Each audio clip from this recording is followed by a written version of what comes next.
Welcome to the Encore Audio Archives YouTube channel. I'm Taper Dave, and this is my channel. I've uploaded hundreds of talks here that I've recorded at meetings in West LA, and I've also recorded conventions starting in 2013. I've got a bunch of those up. And Walt and Mary Murray, the original owners of Encore Audio Archives, started the company in the 80s, and Walt recorded Joe and Charlie's and a bunch of stuff down in Vista, California. My sobriety date is June 20th of 1994. I hope you find something you like, so please like and subscribe to my channel and comment down below. If you want to hear something that I don't have or that you don't see, I'll see that I get it.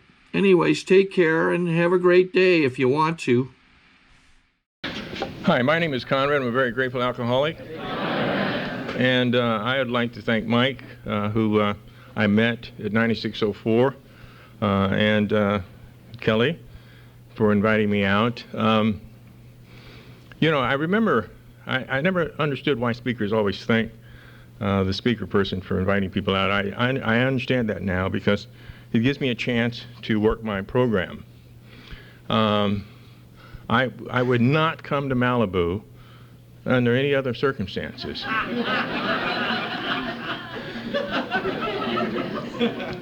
You know, I'm a computer guy, and so of course I downloaded the directions on the computer and got a printout, and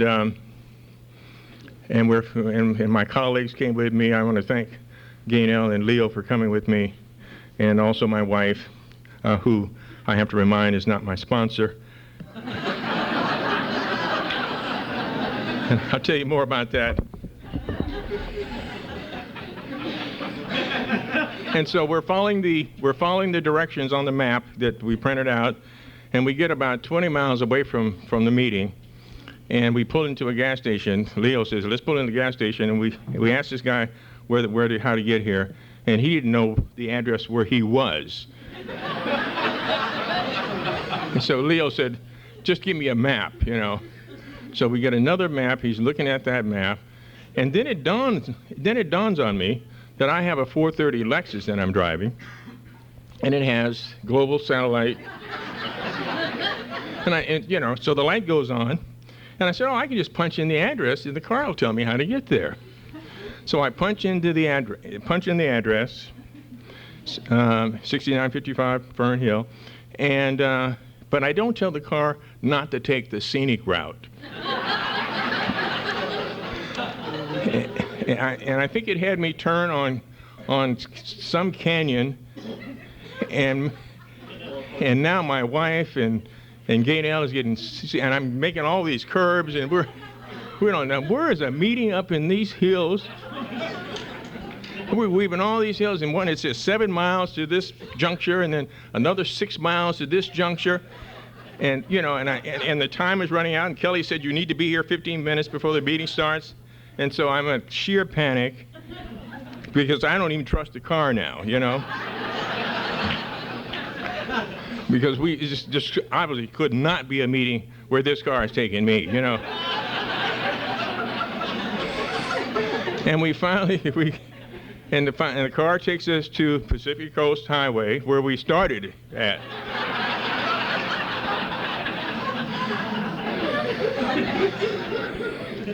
And lo and behold, about 10 minutes before the meeting starts, we pulled into the meeting, you know.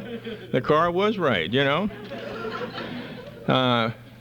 This is the only meeting that I've ever come to where we all needed a drink, you know.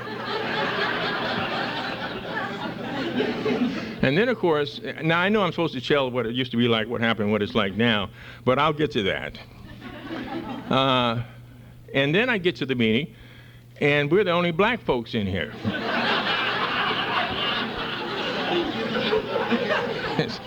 And so Leo and I are looking at the trees, you know. I love white people, you know.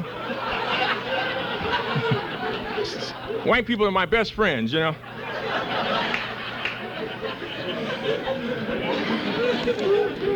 I tell you, laughter is healing, and I tell you that's part of my recovery. Is just, you know, I had forgot how to laugh, you know, and when I got introduced to Alcoholics Anonymous, you know, I learned how to laugh again. I tell you, And Felicia got up here and then told my story. You know, I'm glad she only was about 10 minutes, you know. But what it used to be like was I was born in Salt Lake City, Utah. No, I'm not a Mormon. However, I did believe in polygamy, but my wife won't let me get away with it today.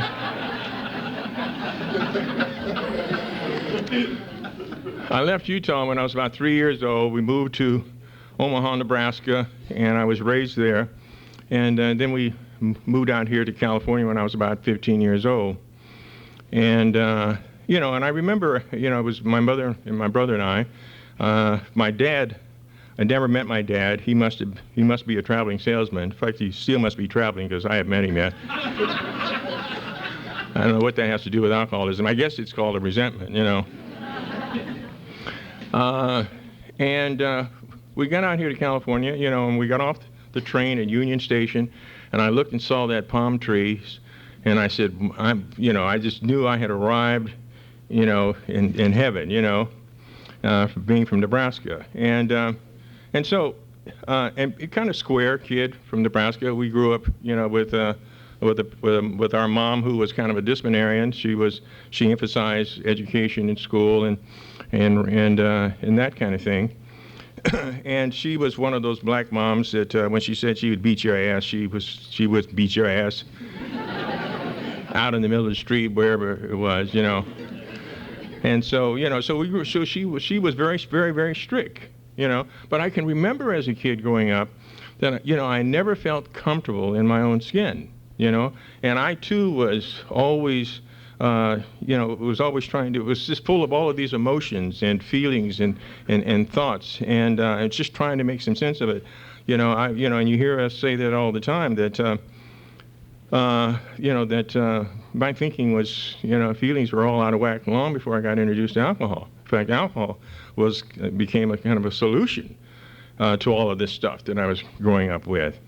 And I remember when I got to California, I was one of those kids that was kind of an overachiever, and anything anybody else said they could do, I could always do more of, or better, or faster, and whatnot. And so I was always competing with everybody and everything around me all the time. And I remember that I went to LA High School, and I remember that we would buy this reindeer ale. It came in a green bottle, and I see somebody smiling. They must still make it, you know. And during this time, when I was drinking, the Santa Monica still had Peony Park, and they had the trolley that used to go up and down the beach and whatnot. And we would drink this. We would drive to the beach, drink this reindeer ale, and ride the trolley car and heckle people. And I too would pee on myself, and we'd just have a good old time, you know. And it was pretty much innocent and whatnot, and but I remember that you know, the feeling that it gave me, you know. And I remember one of my buddies said, you know, I bet you can't drink a half a pint of vodka straight down, you know. And now I had never drank any vodka, nothing but this reindeer ale. And so I said, oh yeah, I can drink a half a pint of vodka straight down. And so we got this vodka, and I drank this half a pint of vodka straight down, and managed to keep it down, except for some sputtering and spitting a little bit. And I remember it was like a volcano went off inside, and all of those feelings of fear and shyness and all of that stuff just went away, you know. And I was able to run around the neighborhood and just have a good time. I was able to dance, and you know, that's important, you know, because we're supposed to have rhythm, you know. And that's another myth, you know, some of us don't have any rhythm. And I was just able, you know, and so now I really want this solution, this alcohol that's freeing me of my inhibitions and allowing me to just be, you know, without worrying about everything. I was able to dance with the girls. You know, I was able to start talking to the girls, and I know some of the guys probably won't be able to identify with this because, you know, I'm sure we have a lot of macho player guys out there, you know, but I was one of those guys that, you know, my palms would sweat and I'd stutter and whatnot, you know. But when I drank this alcohol, I became Don Juan, and, you know, and a gift, I could talk myself in and out and back in again, you know. And so it's pretty harmless, whatnot. But now I got this disciplinarian mom. I'm in my senior year of high school, and I'm being offered by John Wooden a scholarship to UCLA to play basketball. But I've been introduced to alcohol. And so I forget about playing ball, I forget about everything. Now I just want to figure out a way to where I can drink. And I know that I can't drink staying with my mom. And then I told my mom, I said, the scholarship is only going to pay for part of my tuition in school, and she's a single mom and whatnot. If I go to the service, I can earn some money there towards, and come back and then go back to school. And so anyway, I convinced her to do that, and got her to sign, because I was still underage, 17. I convinced her to sign the papers to let me go to the Air Force, turned down my scholarship, and went and joined the Air Force so I could get away from discipline.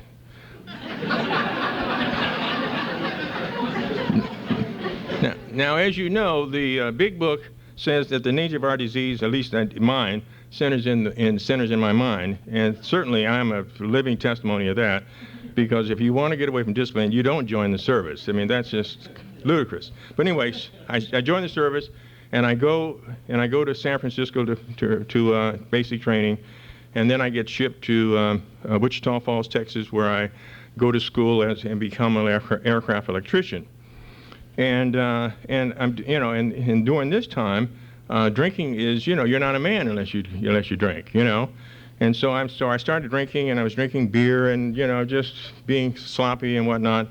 And I've managed to finish school, and I'm working on the flight line. I'm working on C-130s and cargo planes and whatnot, flying status, flying all over with paratroopers and whatnot as a mechanic, electrician on the planes. But I can't seem to get where I'm supposed to be on time. And plus, they wanted you to make up your bed and be able to bounce a quarter on it, all that kind of. They wanted you to march, and so I'm having a problem with that, So I'm breaking restriction, and I'm just getting in trouble. And so the first time I got a summary court-martial, and and then I got another court-martial, and then I went on a 30-day leave, and I remember I was at home at my mom's house, and I was there about 3 months, and she said, "How long are you supposed to, how long are you supposed to go back, And I said, "Well, I'm supposed to have been back 2 months ago," and so her and my stepdad at that time put me in the car and drove me to Long Beach Air Force Base. They put me in the stockade, and 2 air policemen came and got me, put me on a plane, and flew me back to Ardmore Air Force Base, Ardmore, Oklahoma. And so I had this third court-martial, which was called a special court-martial, and I got sentenced to a bad conduct discharge and 7 months in the stockade. And so I'm in the stockade for a few weeks, and the commander of the base came down to the stockade, and after reviewing, he said, we reviewed your record, and we noticed that, that you really haven't done anything that serious other than just be an all-around asshole. And that, we spent a lot of money sending you to school, and so we're going to reconsider this discharge and give you another chance. What do you think about that? And so my stinky thinking told me, well, if you accept this offer and a war breaks out, you might have to fight. Now, I'm an aircraft electrician, I'm not going to do any fighting, but that's what my head told me. And then to compound that kind of thinking, then I said, plus if I accept the bad conduct discharge and a war breaks out, they won't be able to call me back. And so what do you think I did? Yes, I'd still be in Texas if I hadn't bought a bus ticket back to California. And so when I get back to California, that's like the beginning, that's like the real beginning of my drinking escalating to beyond reasoning, And I remember that I get back and I'm trying to drink moderately, and I'm trying to maintain some kind of semblance of life. And so what I decide to do is I know I'm not going to be able to work in electrical work on the flight line. because of my discharge. And so I said, well, I need to go back to school and channel my energy in another direction. And so I went back to school, enrolled in junior college, and changed my major from electronics to music. And so I selected bass as my string bass as my instrument. Felicia was talking about music, and so I start playing, and start studying music and whatnot, and I become really good at it, you know. And I remember a group heard me play, and some folk group heard me play, a group called Bud and Travis, during that time, and so I started traveling and doing concerts with the Kingston Trio and Bud and Travis and the Smothers Brothers and those folks, and we're doing these college concert tours, and we're traveling all over the place. I'm making good money, and my drinking is escalating, and then at some point, you know, I get introduced to jazz, you know, and so, you know, the folk music is not getting it for me, you know. And you know, Joan Baez and you know, and Puff the Magic Dragon, and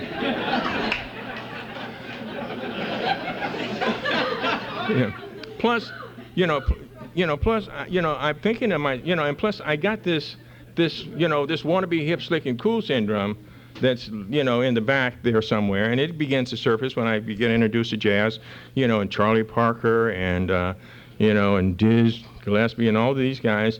And of course now they're, and I'm saying, you know, this is Alcoholics Anonymous, but part of my disease was drugs as well. And so of course, you know, at that time, you know, you couldn't play unless you were high. You know, that was the other lie and myth that happened during that period of time. And so I started, you know, I stopped playing folk music. I started get with a jazz group, a group called, a guy by the name of Les McCann, and start playing around Hollywood and places and whatnot. And you know, so I transferred my disease from booze, and I started using drugs, you know. And I remember that when I was in school, that when I would come home from school, that I remember one time that these guys were all in the bathroom, and you know, and I wondered why they were all locked up in the bathroom, you know. And you know, because you know, I don't think anything was going on. And so one day I busted in the bathroom, and they were all shooting dope, you know. And so you know, and I swore I would never, you know, do that. I mean, you know, for some reason, you know, my mother had impressed on me that was, you know, the worst thing. But I remember that instead of peeing on yourself and getting sloppy and just acting a fool and, you know, and going into blackouts and whatnot, these guys, you know, they laughed a lot and ate a lot of wham whams and zoozos, you know. And of course, you know, they were smoking weed, you know. And so I get introduced, and I said, my God, this is what I should have been doing all along. But like chapter 3, you know, I don't stop doing anything. I just add on, you know. Yeah. You know, so I'm drinking now just as much and smoking weed. And then that thing that I swore I never would do is I said, let me try that. And so I shoot some heroin. And I remember it made me as sick as a dog. I puked and threw up for a couple of days, you know. And I said, oh my God, how can anybody ever get addicted to something like this? You know, and, but you know, the way our minds work, you know. I wound up with a heroin addiction, you know, as well, you know. And so now it's getting really difficult to maintain, you know. And so anyway, you know, finally I have to pawn my bass, and you know, and then I get a gig and I can't make the gig because my bass is in the pawn shop, and then the group gets it out for me, and then they take it and hold it for me, and you know, and I'm going out on the road and I'm making a lot of money and coming back broke and owing people. My life is just falling apart. And so I remember that I did a recording date with Bud and Travis because I had played with them earlier, and I played on one side of the album and Leroy Vinegar on the other side, and that was my last gig. And I remember that I had been downtown L.A. a few times, and I remember that you know, there was a police station on the corner of Wall and Fifth Street, and around this police station was this half retainer wall. And the guys would be sitting on this wall, drinking their short dogs and whatnot, and the police would be driving in and out and not bothering them. And I said, my God, this is where I need to be.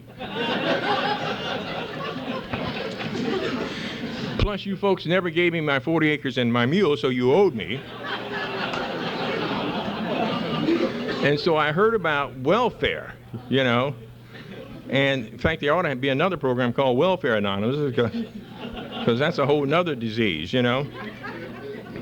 And so, you know, the guys tell me, yo, yeah, man, you come downtown, man, you know, get on welfare and you get your hotel and you can just get high and party all the time, you know.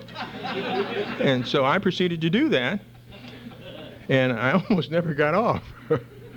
And so I moved downtown, got me in one of those sleepback hotel rooms, and I remember that I always had these grandiose entrepreneur kinds of thoughts that I was going to get rich, you know. And I remember I'd get this little Mickey Mouse welfare check, and I would say that this time when I cash it, I'm not going to pay all the rent. I'm going to pay part of the rent so I can keep the manager from locking me out. And I'm going to take the other part and I'm going to invest it in something. And then when I get the returns from that, I'm going to pay the other part of the rent and reinvest and live happily ever after. Now, it would never amaze me that Monday morning the rent wouldn't be paid and I'd be broke and I'd be out on the street one more time. And I got clean and sober just prior to the cardboard condominium era. My era was the fleaback hotel room and vacant car, you know, Volkswagen, where I had to turn catty corner in order to stretch out. And I remember that, you know, it's just my life is just falling apart. I'm drinking and you're doing everything, you know. And I remember that I had heard about this program called the Salvation Army Harbor Light Center. And so I stumbled into the Harbor Light Center, and I was there about a couple of weeks. But when I went in, you know, and I was critiquing the food service department and just all for the wrong reasons, you know. And so I lasted a couple of weeks, and then I left and had to go, as we say, do some more research. And so I stayed out on the streets again, doing all of this madness for about another year. And then I stumbled back in a second time, and I managed to stay in detox. I was in detox, and I was in the program about a month this time. But this time I was rewriting the detox program, and so I didn't last. And so I had to go back out a third time. But this third time, I mean, I was just. You would not have recognized me in my life. In fact, we talk about, and it's amazing how the terminology of Alcoholics Anonymous is so right on, because the words that come to mind is, you know, incredible, incomprehensible demoralization, and that's what I'm talking about. In fact, I remember that. I remember this particular time when I was out there on the streets, and I remember that this particular time I had I had $1 and some change in my pocket. And it was one of those times, and you talk about people where they say they can't get high, or they can't get loaded, or get drunk, or they can't get sober. And I remember I had this $1 and change, and anytime anyone would buy a bottle, I would just jump in the circle and chug-lug as much as I could, even though I hadn't put anything on the bottle. And I remember that for some reason, I just could not get where I wanted to be this particular day. And I remember they had this custom where they would break the seal on a bottle and they would pour a little bit on the ground before they'd start drinking it. And I'd almost have a heart attack. I mean, you know, why waste? You know, I'll take the poison. Why waste good booze? You know, and I'm talking about good stuff. You know, Night Train and Mad Dog 20 and so towards the end of the evening, it was one of those nights when I had told myself that I had told myself on this lie about, you know, trying to keep my room. And so here I'm locked out of my room. I have no place to sleep, and I'm sitting out on the curb. And I remember one of the guys said, "Conrad, come on, man, you can just sleep in my room." And I said, "You know what? Just leave me alone. I'll just stay right where I am." And even a drunk, you know, when it gets cold, you know, a moment of reason sits in. And so it got cold, and I said, "Look, I got to get up and get into someplace." And so during that time, what I would do is I'd find me one of those fleaback hotel room, vacant rooms, and you could always tell those rooms because those are the rooms where the police had kicked the door in so many times that the door was splintered and the hinge has fallen off. And I found such a room, and I pushed the door open, And I went in, and in this room was this double bed. But it didn't have a mattress. All it had was springs. Now, I don't know about you. Sleeping on springs can be very dangerous, you know, they pinch you and whatnot. And so what I did is I got these rags, and I laid these rags down on the springs, and I laid down to go to sleep. And about 2 o'clock in the morning, this guy kicks the door open. He rushes in, and he puts his big knife to my throat, and he says to me, "Give up the money."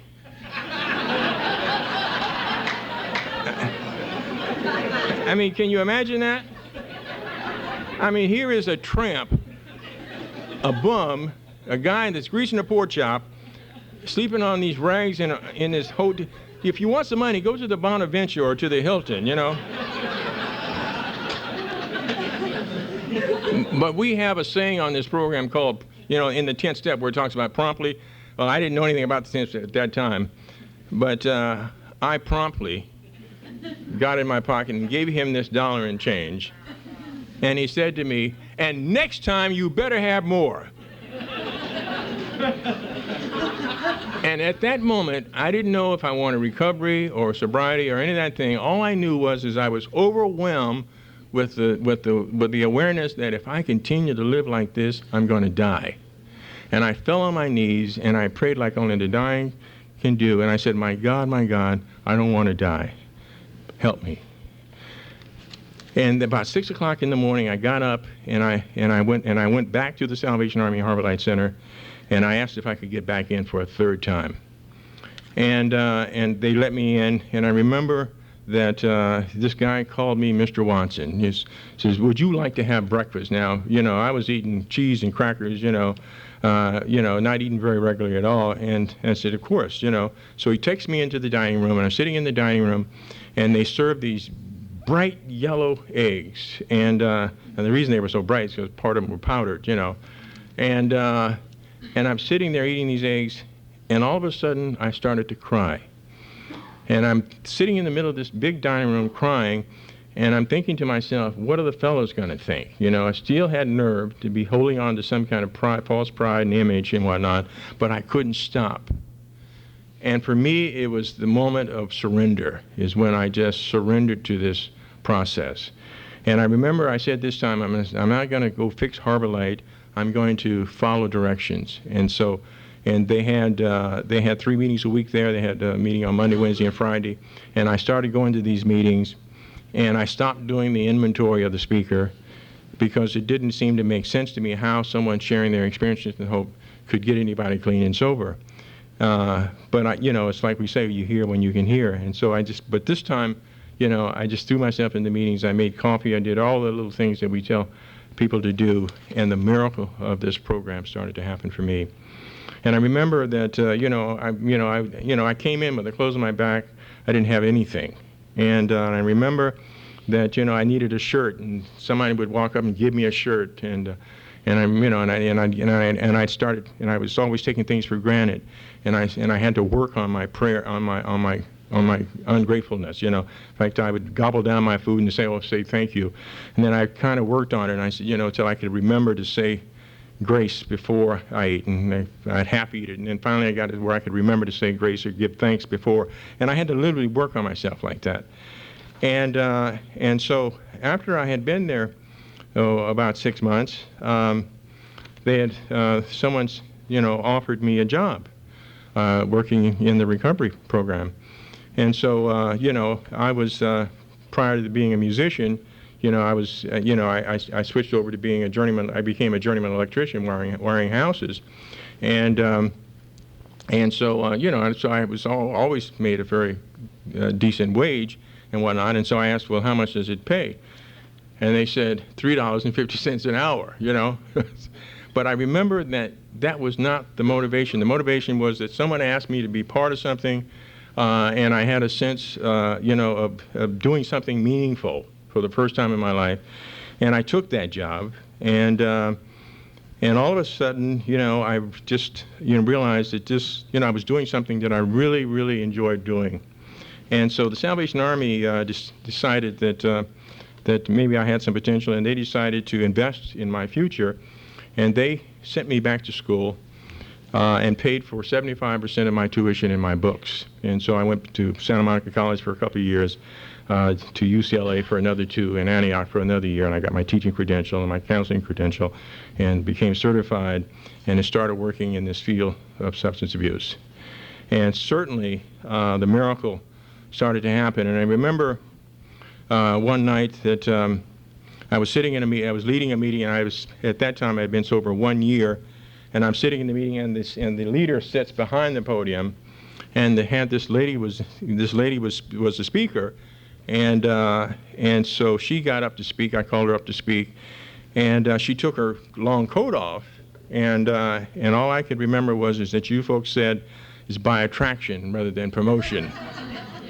When she took her coat off, I was attracted, you know.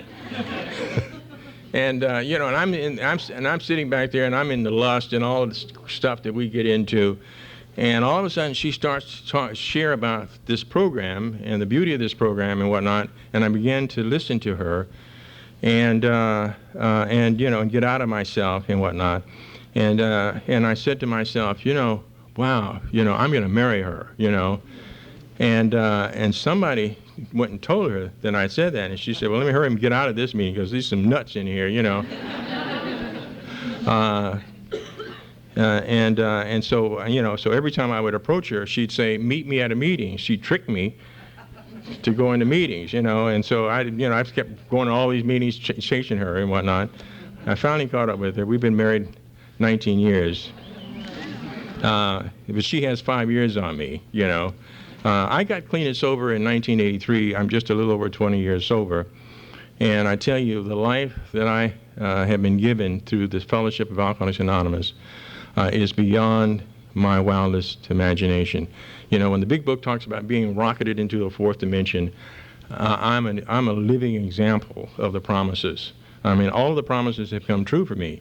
You know, the program that I told you that I got clean and sober in, I am now the executive director of, and over a $3 million program that I run. And I tell you that I think part of my success has simply been that I've always maintained humility, that I don't want to be put on a pedestal. I want to stay down here on the ground because I know how easy it is to fall. Now, if you think that because you got a little time on the program that it means that you're well, I'm here to tell you that that's nothing like that, you know. That's why we say that it's a day at a time, you know. In fact, you know, I'm always reminded that you don't want to get so busy counting your years that you forget about the days. Because, you know, here I am, 20 years sober and clean, you know, following a map, my head clicks on and says, oh no, you know, you got to do it this way. And here I am, almost lost in the mountains someplace. You know, so if you're an alcoholic like I am, then, you know, your head is subject to change without notice, you know. But I tell you, today, you know, I have an incredible life. But you know, I bit into that notion about when anywhere reaches out for help, we want the hand of AA to be there, and for that I'm responsible. And I live that principle. And so that's why when Kelly called me, you know, to come out to Malibu, in fact, I might have figured out a way to get out of it if I'd have realized, you know, how difficult, you know, that trek was going to be, you know. And so I said, yes, I'd be glad to come and share my experience and strength and hope, because the most important thing is that I get a chance to stay clean and sober and to hear. And I noticed something that whenever this podium is kind of like a truth place, you know, trying to truth serum. I mean, when you get up here, you know, you say things and tell things about yourself that you have buried, you know, and that you discover things about yourself that just, you know, uncover and discover. And so it does help me grow when I share. I sponsor guys, and here recently I just came down with emphysema, and I probably would be dead if I hadn't stopped smoking about 19 years ago. So congratulations on that as well. And so all of in fact, my friends who have did not stop smoking, you know, I hope you don't feel guilty, those of you who are still smoking, you know, are dead.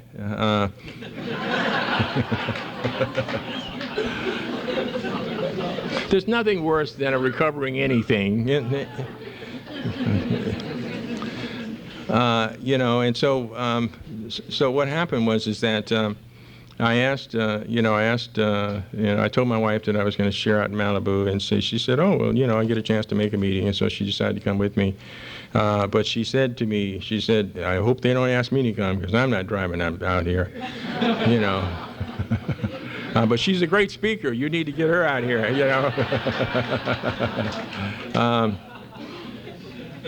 I tell you, I would not take anything for this journey. I would not take anything for this journey. If you're newer than I am, what I have found out is that the 12 steps didn't get me clean and sober. What the 12 steps do is teach me how to live now that I have surrendered to being clean and sober. But I think what has to happen first is that you have to really admit to your innermost self that you are an alcoholic, and that you must not have any reservations. I don't have any reservations. Of course, now I'm crazy enough to sometimes think that I think maybe I could go back to some controlled and enjoyable drinking. That thought crosses me. I think I could handle it. But I know my track record well enough to know that for me to experiment with that is to play Russian roulette. Because I tell you, as I said, 20 years ago, I was in such bad shape, you wouldn't have recognized me. I was, and I stayed, and I lived on Skid Row for 2.5 or 3 years, in and out of flea bank hotel rooms, jails, and institutions. The guy that you see standing before you today is an absolute miracle of this program. Now, I had always had a God in my life because I had accepted Christ as my Savior when I was 12 years old, and I was never coerced to do that. And so I'm always amazed when I hear people get up and share that, they found God as if God was lost. What I discovered is that God wasn't lost, that I was lost, and that He was working in my life, even in my disease, because there is no other reasonable explanation why, I was able to get through all of that madness. If it wasn't for prayers of intercession from family members and loved ones, because in fact, I remember telling myself, I had simply resigned myself that if I could just maintain a flea bank hotel room and something to drink and get high on, boy, that's it. I mean, I really had, that was my goal.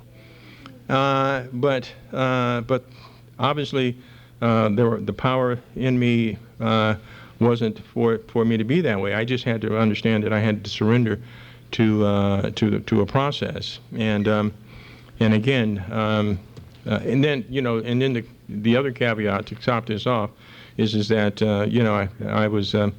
I was asked to teach, to be on the faculty of LACC, where I went to music school, and so I was taught over there for about 4 years, and for a drunk who comes from where I come from, just to let you know that I don't care how far down the scale you have been or have gone, there is nothing that you can't do and accomplish if you work this program. It's really the sky is really the limit, But I'm just grateful to be here. I am. The other thing I was going to say is that, and of course, driving in a new car, and I don't put gas in it, and so I'm on empty. I might not be able to get back home, So I hope someone can point me to a gas station close by. I'm not well, I don't, I'm just simply not well, I'm a whole lot better than I was 20 years ago, but I'm not well. I think the major difference is that I can get up here and tell you the truth about me. And before, I was so worried that you would, that you saw me, and I was always in focus anyway. But today I can get up and tell you that, that I'm not wrapped too tight. My head is, I'm chasing people on the freeway, and I remember during the time when they were shooting folks out there, like the young man who just took, I think, 11 years, and he said, his heart's beating.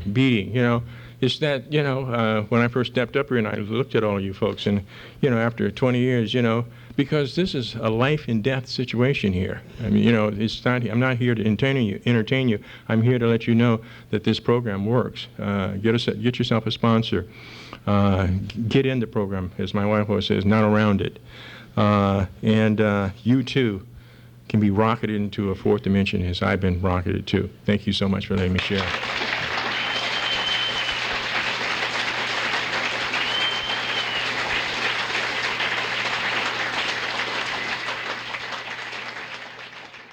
Sorry to interrupt your viewing. Taper Dave here. Just wanted to take a second to ask you to like and subscribe to my channel. Let me know if you like what you're listening. I've got some very good talks here, and this one's a great one. Just curious, do you think this is better than Zoom? Tell me what you think. Okay, this is how I prepare my drone for launching. I like to do it inside the cab of my truck so I'm not standing outside in the weather. To install the joysticks for control, up and down, right and left, powered on. I have an Android phone that I use to connect it to the drone with. And it's actually controlled through the iPhone, through an app. Oops, wrong way. It's actually controlled through the iPhone, or through this Android phone, through the app. It's actually controlled through the Android phone, through an app, and you connect it through this short connection right here.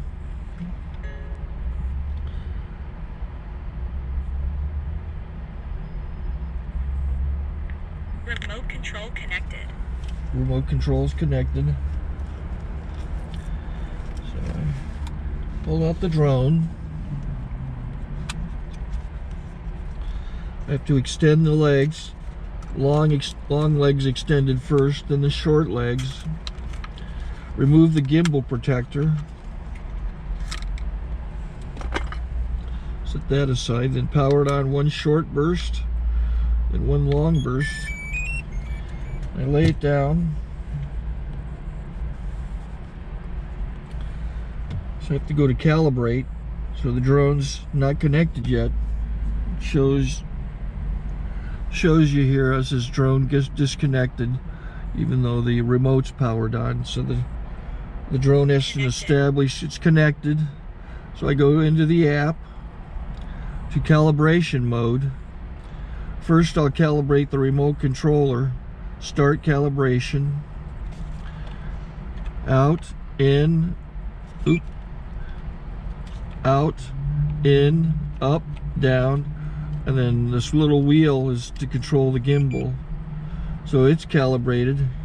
Go to gimbal calibration, start calibration, and then it calibrates the gimbal. I don't know if that shows up. The gimbal's moving all over the place. Changes, you can see it on the video. And I'm calibrated to take off. It's acquired 7 satellites at the moment. There are 26 satellites up in the sky, which it has to acquire before you can take off. So it's connected. It's got enough satellites. This is white. I can go to press this little arrow button, swipe right to take off, and it would start the motors if I slid this to the right, but I'll wait till I get outside. Don't want to do it inside.